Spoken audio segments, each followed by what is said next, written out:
It's your boy Crypto Blood. What's going on? Welcome to another episode of My Two Satoshis.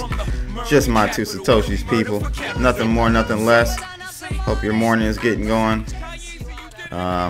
You don't see any coffee, do you? I ain't got a chance to get any yet, so I'm gonna do that right after this video. Just dropped my daughter off at school, so I wanted to run back and do a video before I get going. Get out here in these streets. So today, you know what? First, before that, Crypto Blood finally has a token. I finally got my token set up. Created a token on ERC20 token on the Ethereum blockchain. So in celebration of that, I am actually giving away 500 tokens when you buy a couple of t-shirts from cryptoblood.io. So these tokens will be used for exclusive events or content.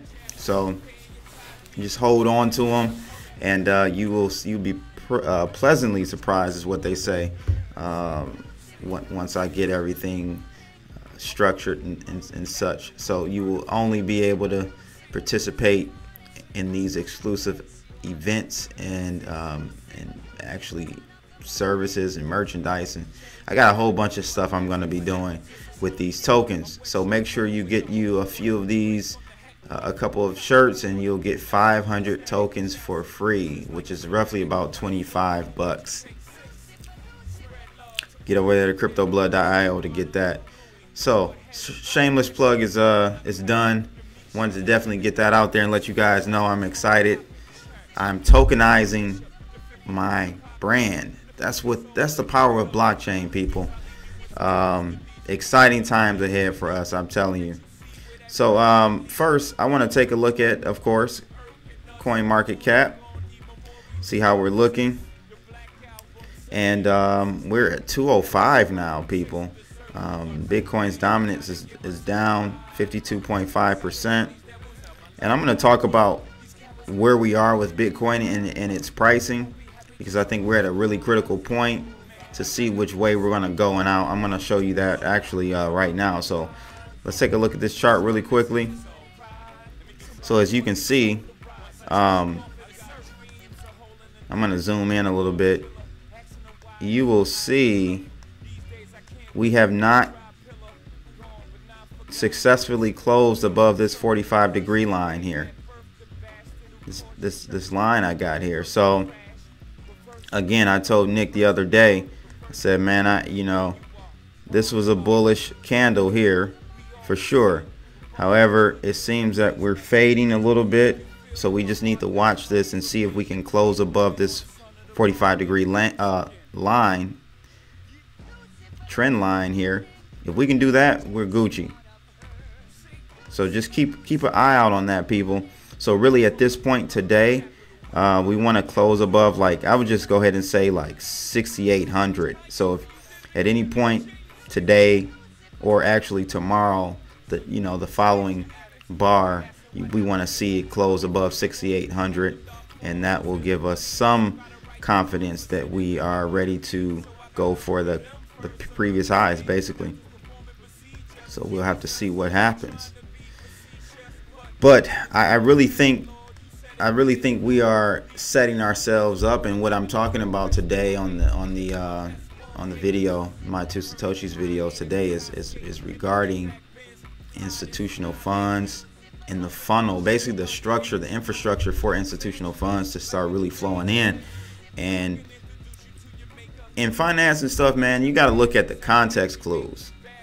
You got to it's not linear. It's not like, I know like Big's weird like to say good guys, bad guys. I don't believe in that philosophy. It's much more complex than that. We live in a complex system, whether it be government, finance, so monetary.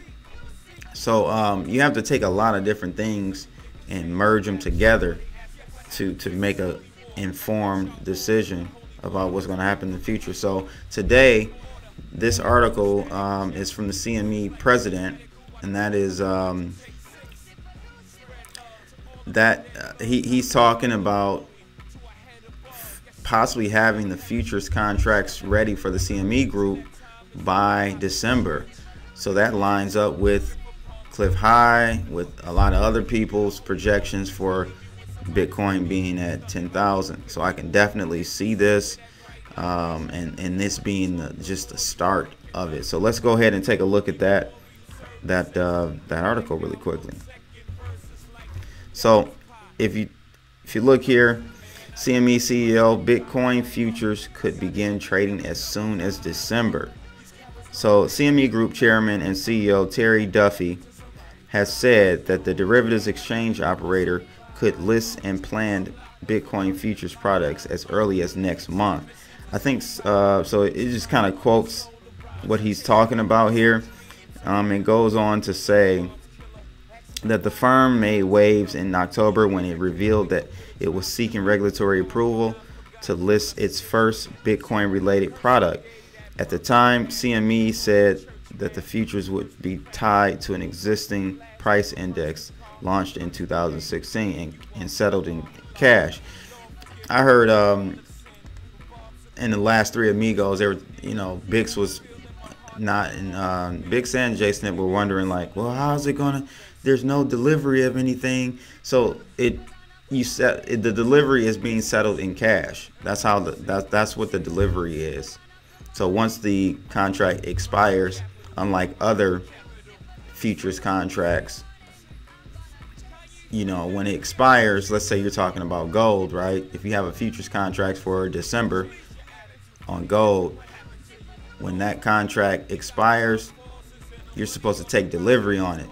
But normally what they do in the futures, they just roll it over, and continue to roll it over forever. So in the case of Bitcoin, though, we're going to have a cash settlement at that price. So the article goes on to talk about among Duffy's notable comments in the interview, insight into the CME would handle major fluctuations in the price. He suggested that the CME could move to halt trading in the event of significant price swings. Here we go. Here we go, people. Halting trading. Like, why? This is what I'm talking about, the manipulation, where I really do see Bitcoin's price appreciating significantly because of institutional monies. However, it's a double-edged sword. It's going to invite manipulation. So over time, as more money, like we have as a collective about 202 billion, right, in capital, market cap for crypto. Well, when institutional funds and monies come in through these futures and options and stuff, when that happens, they're going to have trillions of dollars in the market. So what's going to happen is we are going to start following the price that they set because all the money is being played with over there. So that's my only concern about this CME. Not my only, but one of the major concerns I have with the CME making their position into moving into Bitcoin. So I want to go ahead and let you guys listen to the actual interview and check this. Are used today. We have what's called velocity logic functionality. Right now, when the markets move precipitously very quickly, we'll stop them for a microsecond or a minute.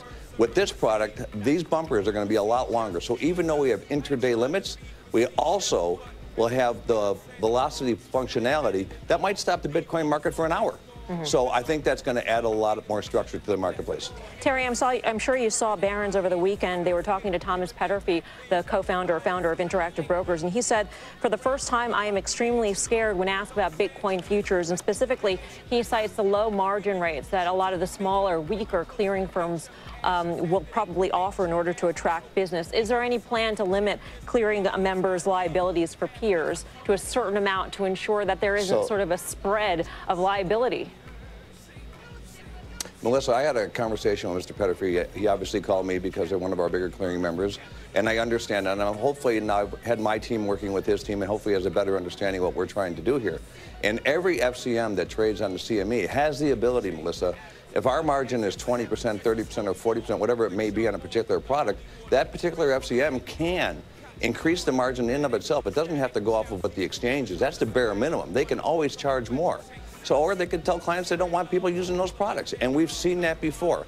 So this is nothing different than any other product we've seen. And I also think that what's important, when we have liquidation-only events at the CME or force majeure, things of that nature, Melissa, when someone says to me the price is going to go to zero, what are you going to do? I said, I'm not going to let it go to zero. I'm going to implement something. If the market drops, I'm not going to let it go to zero. We'll stop trading. And if we think that the product's going away, we will set a price. We have the longs, we have the shorts. We'll match them up at a price, and that's the way our rules read today. Two quick questions.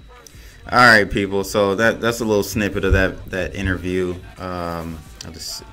Terry Duffy on CNBC regarding CME and Bitcoin futures. Let me know in the comments below, what are your thoughts about this? It really is concerning. It really is, and there's nothing we can do about it. And let me know what you think the long-term effects are going to be with the CME futures and other derivatives and such for cryptocurrencies. Sad days ahead, people. I think as far as us being able to see a price appreciation in Bitcoin, that's cool. We'll see that.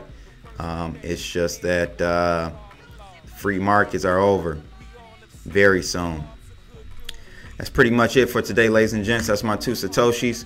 Make sure you like and subscribe, and I'll holler at y'all. Peace.